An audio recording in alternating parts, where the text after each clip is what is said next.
Armonizando tu ser con la palabra de Dios, empieza el estudio bíblico del libro de Génesis.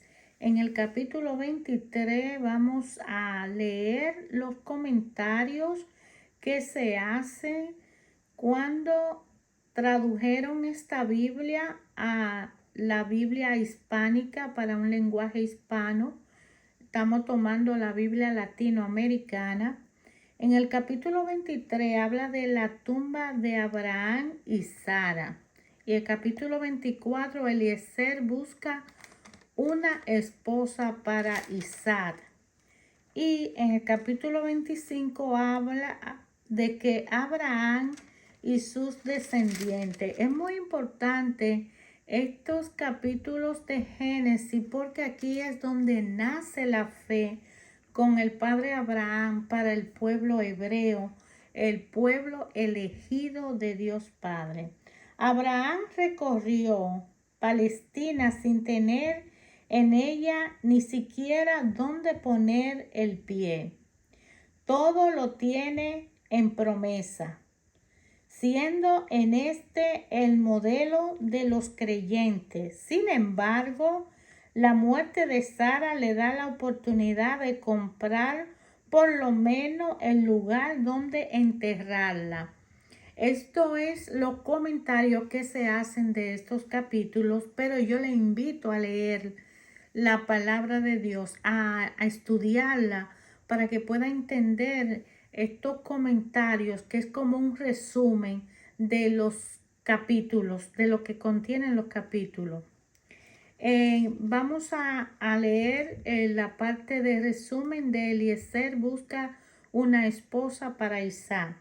No tomarás para mi hijo una mujer de raza cananea, pues Isaac es el hijo de la promesa y la fidelidad a esta promesa es la gran inquietud de la vida de Abraham.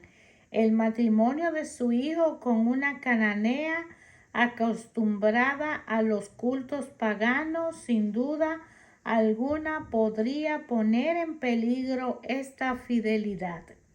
También Rebeca, para entrar en la familia de Abraham y ser madre del pueblo elegido, debe abandonar su casa y su tierra. Haz que sea ella la que tú has destinado para Isaac. Dios guía a los que al contraer matrimonio desean antes que nada hacer su voluntad. Le hará encontrar a la persona que les permita realizar mejor ese deseo. Esta será también la lección del libro de Tobías. En el capítulo 25 habla de que Abraham y sus descendientes, dice que Madián, Sabá, Medán, estos son nombres de tribus y pueblos de Arabia, porque los israelitas los consideraban parientes de ellos por la raza y el idioma. Quisieron que también ellos fueran descendientes de Abraham. En el capítulo 21, nacimiento de Esaú y de Jacob. Al principio del capítulo 12 vimos cómo los autores del libro de Génesis describían a sus antepasados, Abraham, como el padre y el modelo de los creyentes. No deja entonces de ser extraño que los israelitas se hayan llamado los hijos de Israel, los hijos de Jacob, en vez de los hijos de Abraham. En primer lugar, recordemos lo que se dijo en la introducción, la secuencia. Abraham, padre de Isaac, padre de Jacob, no es más que una construcción de esa historia de los primeros padres del pueblo de Dios. Esos tres nombres se conservaban en las tradiciones originarias de diferentes regiones. y los personajes correspondientes no habían vivido en la misma época. Abraham debió haber vivido en el siglo XVIII a.C., Isaac sin duda un poco más tarde, pero en otro rincón del sur de Palestina, en Gerar, y Jacob en el siglo XVI y XV, 16 y 15. Si el nombre de Abraham fue eclipsado de hecho de la historia de Israel por el de Jacob, se debe probablemente al siguiente motivo. Abraham era el gran patriarca del sur de Palestina. Su punto de arraigo era Mambré, cerca de Hebrón. Se lo consideraba como el antepasado de David, el que había reinado en Hebrón. En cambio, las tradiciones populares referidas en la Biblia y en especial aquí nos muestran a Israel instalado en Palestina central, allí donde después de la separación se instalará el poderoso reino de Israel del norte. Fue allí donde la figura de Abraham pasó a segundo plano y se le dio el primer lugar a Israel Jacob para hacer descender de sus 12 hijos a las 12 tribus. De hecho, representaron a Jacob con trazos más humanos y menos idealizados que Abraham. Se conocían mejor en Jacob el hombre astuto y algo tramposo que en el de Abraham el creyente modelo. Dos naciones hay en tu seno. No olvidemos que en esta historia cada personaje representa algún pueblo del mismo nombre.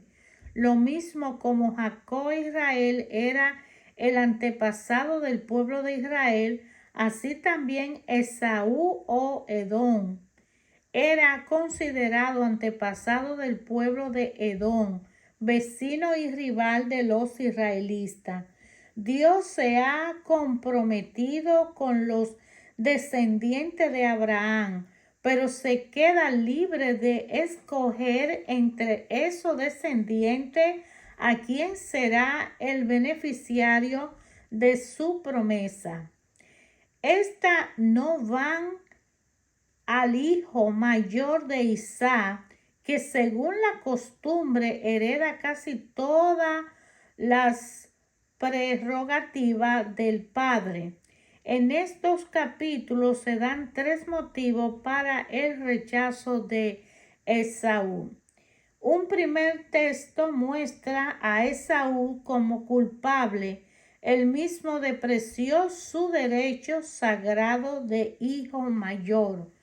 Un segundo habla de su matrimonio con extranjeras. El tercero muestra cómo Dios se vale de una trampa de Jacob para lograr sus fines.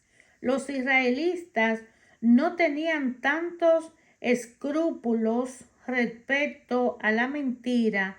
Para ello, la trampa de Jacob demostraba solamente que estaba decidido a conseguir la promesa de Dios por cualquier medio y con esto se hacía merecedor de dicha promesa. En Hebreo 12:16, Esaú es presentado como un impío que cambia la bendición de Dios por un plato de comida. ¿Cuántas ocasiones perdemos también en nuestra vida? Las estupideces de la vida nos hechizan y nos hacen perder la única cosa que no debe perderse. Respecto al capítulo 7:11, el versículo 22, en los párrafos 12:33, nos topamos con dos realidades típicas de la vida de los patriarcas.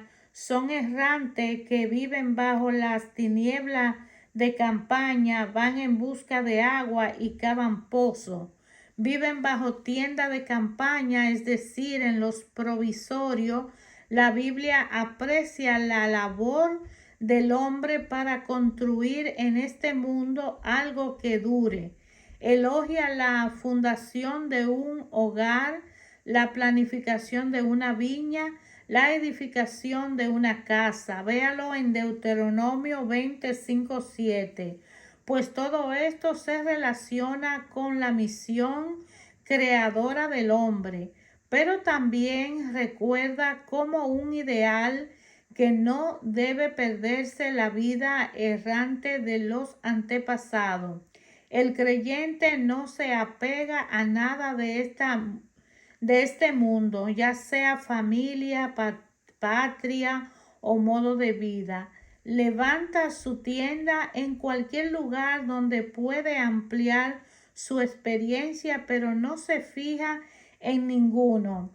Viviendo como forastero en este mundo, le será más fácil encontrar a Dios, que también pasa como forastero entre nosotros. Vea eso en Juan 1:14.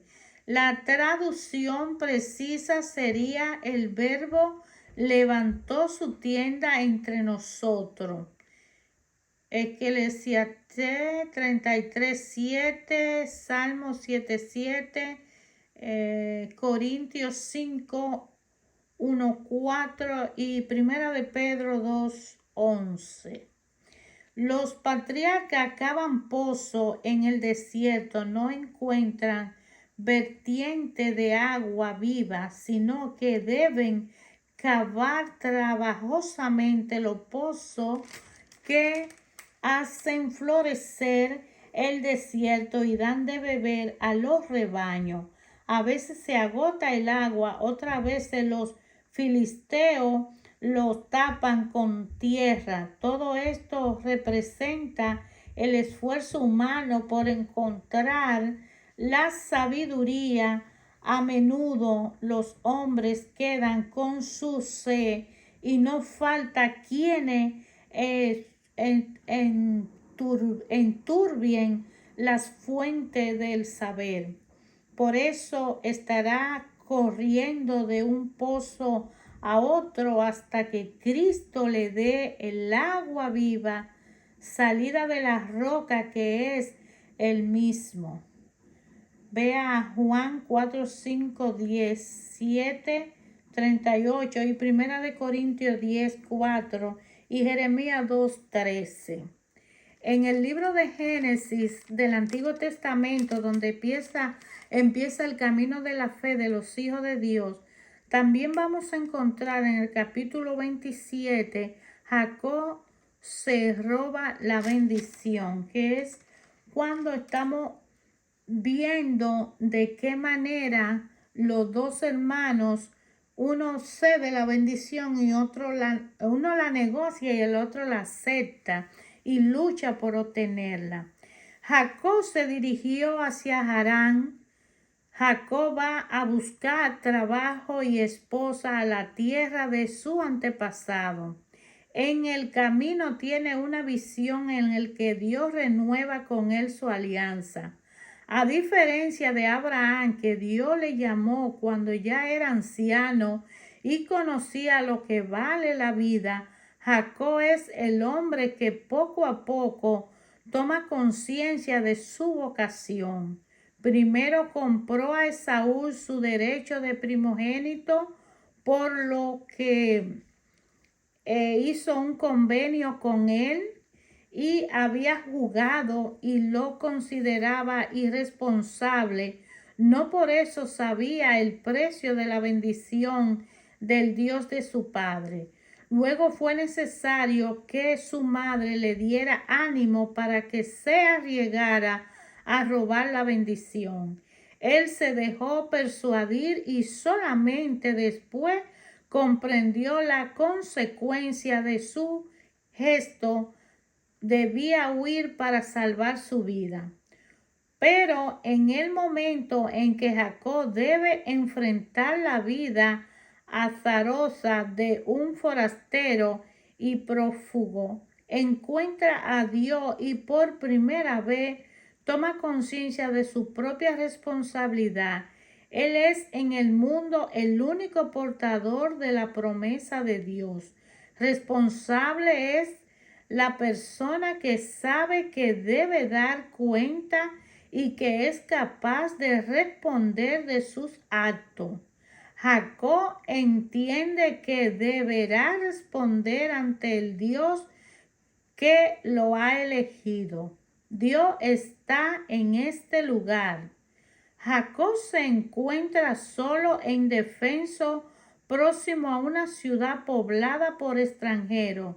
Dios, sin embargo, le renueva la promesa hecha a su padre y le asegura con su protección: esta tierra algún día será tuya. Esta es la puerta del cielo. Jacob ha visto el cielo abierto y los ángeles de Dios que hacían un puente vivo entre el cielo y la tierra. Es la figura de la comunión con Dios que los hombres buscan con sus tan diversas religiones. Estas no proporcionan algún conocimiento de Dios. El hombre pecador, sin embargo, por más que interiorice su búsqueda de Dios, no lo puede encontrar en el fondo de sí mismo mientras Dios no ponga la escalera o la escala. El único puente entre Dios y los hombres es Cristo, Hijo de Dios hecho hombre, Dios y hombre a la vez.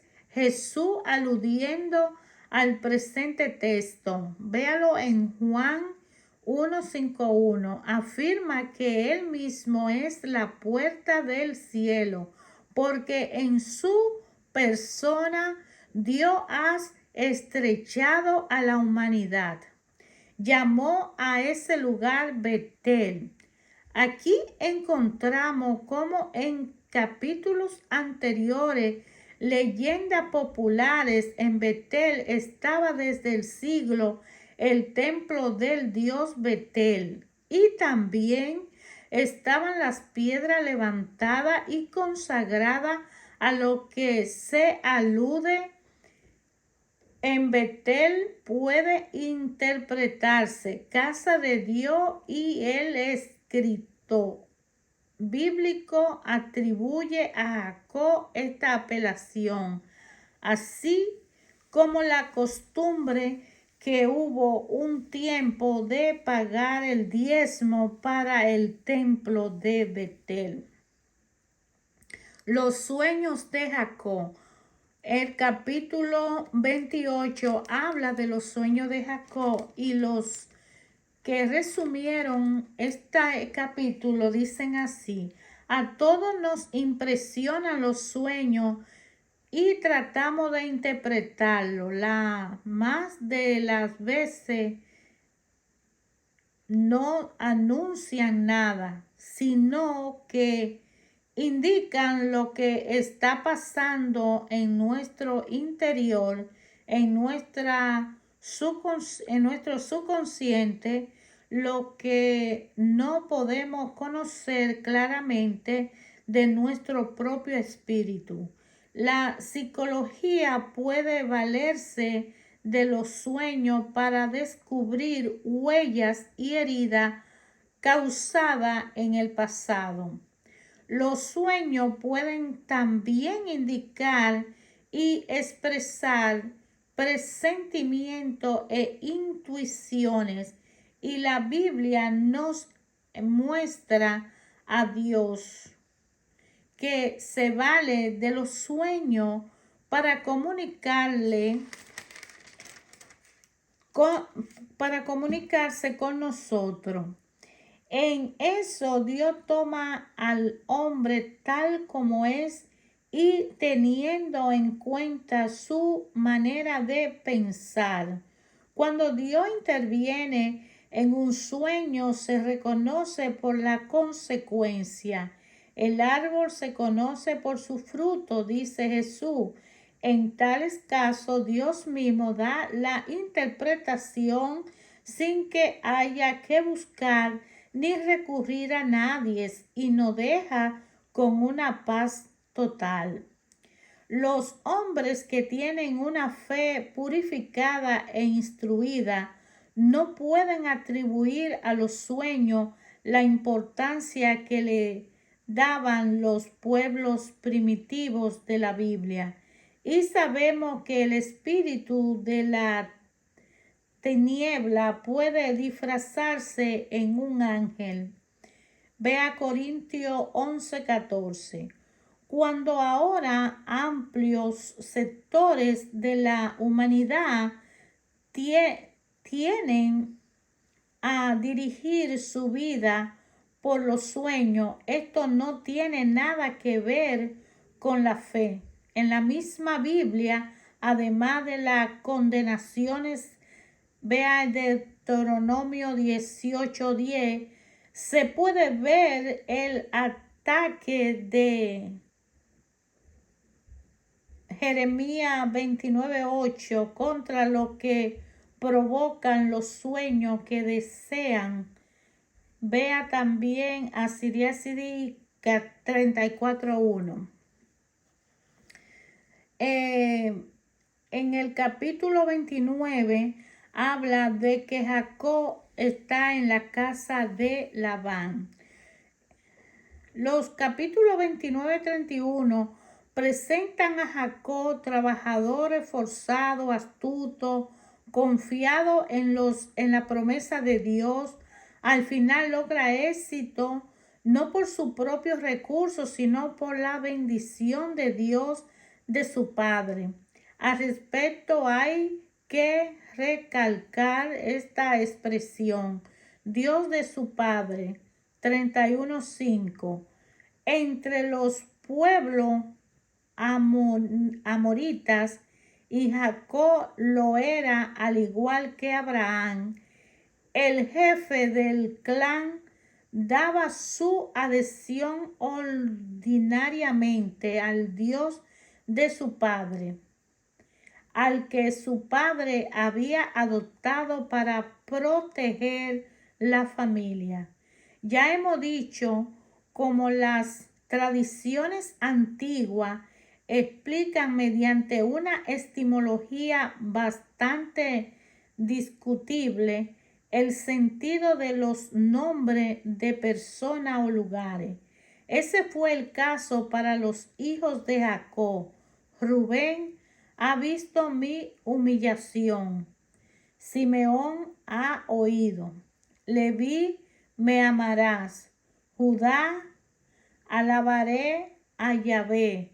De hecho, Gad y Aser eran probablemente nombres de dioses que traían suerte. Esto y muchos comentarios se han analizado a través de la lectura del libro de Génesis, del cual le invito a leer. Estamos estudiando el capítulo 23 hasta el capítulo 32, cuando Jacob sale, recibe la bendición y se va a tierra extranjera a enfrentar la fuerza, la fortaleza, los problemas, los desafíos, las contradicciones, las circunstancias difíciles para hacerse el hombre y llevar en sus hombros el compromiso de ser la continuidad de el padre de la fe, como sea Abraham, y ya Abraham muere Isaac.